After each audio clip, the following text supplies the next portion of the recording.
Cancer is one of the most feared diseases in modern times. Discussions are still ongoing as to how successful it has been in effectively combating this.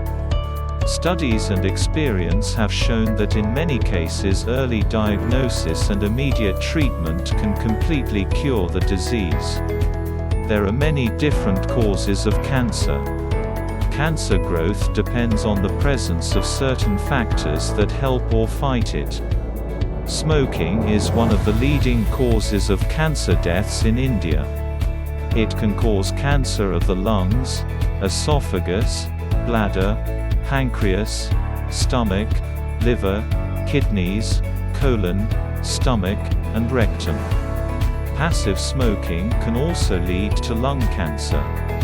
The modern diet is one of the leading causes of increasing cancer, especially red meat.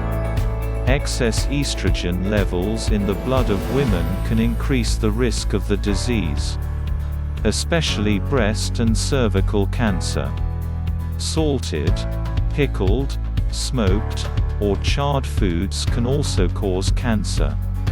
A diet rich in vitamin C can help prevent cancer.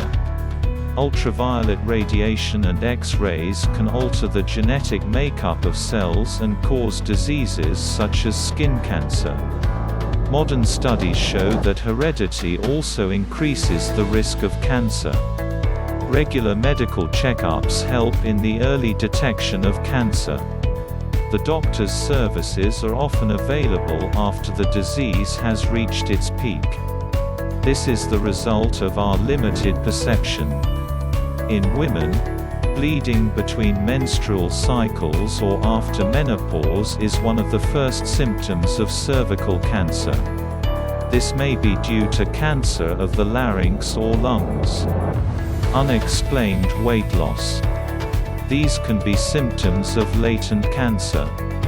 It is advisable to see a doctor if you notice any of these and you are in middle age.